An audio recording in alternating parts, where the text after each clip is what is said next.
మనందరికీ సుపరిచితులైన రచ్చరవి అన్న రీసెంట్గా ఒక పుస్తకాన్ని అయితే పబ్లిష్ చేశారు. ఆ పుస్తకం పేరు నీ రుణం తీరేదెట్లా. ఆ పుస్తకం అయితే ఈరోజు మన దగ్గర ఉంది. అది అన్న కోసం కొనడం జరిగింది. సో దీన్నైతే ఆల్రెడీ చదవడం మొదలు పెట్టాము. ప్రతి ఒక్కరికి వాళ్ళ లైఫ్లో వాళ్ళ అమ్మమ్మ చాలా స్పెషల్ అన్నమాట. సో అలాంటి ఒక అమ్మమ్మ గురించి ఒక ప్రయాణం. చాలా మంది కళాకారులు మనం చూస్తూ ఉంటాము. కొంతమంది కళాకారులు మాత్రమే బహుముఖ ప్రజ్ఞాశాలిలాగా, అంటే వాళ్ళలో ఒక కళ కాదు, మల్టిపుల్ ఆర్ట్ ఫామ్స్ అనేటివి దాగి ఉంటాయి అన్నమాట.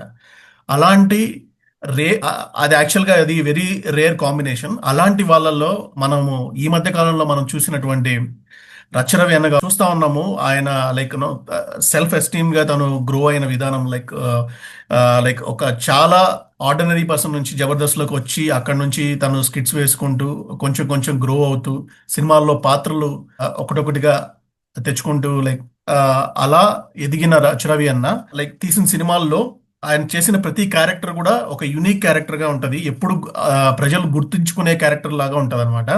అంత యునిక్నెస్ ఉన్న రచరవి అన్న ఆయనలో ఉన్న మరో కోణం ఈ మధ్య కాలంలో ఈ పుస్తకం ద్వారా బయటపడింది.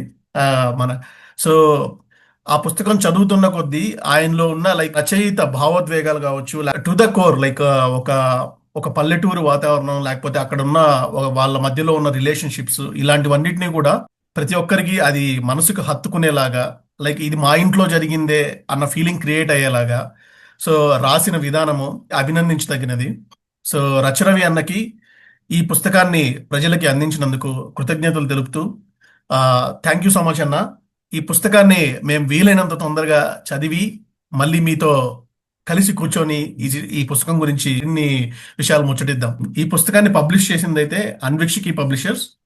సో వాళ్ళైతే వాళ్ళు మరిన్ని పుస్తకాలు పబ్లిష్ చేస్తున్నారనేసి మేము వింటా ఉన్నాము. సో వాళ్ళకి తెలుగు భాష పట్ల ఉన్న ఆ మక్కువకి, సో రచరవ అన్నకి ఇచ్చిన సపోర్ట్కి మేమందరం ఎప్పటికీ కృతజ్ఞతగా ఉంటాం. థ్యాంక్ యూ సో మచ్ అన్విక్ష్ కి పబ్లిషర్స్. సో మీ నుంచి ఇలాంటి మరిన్ని పుస్తకాలు రావాలనేసి కోరుకుంటూ ఉన్నాం.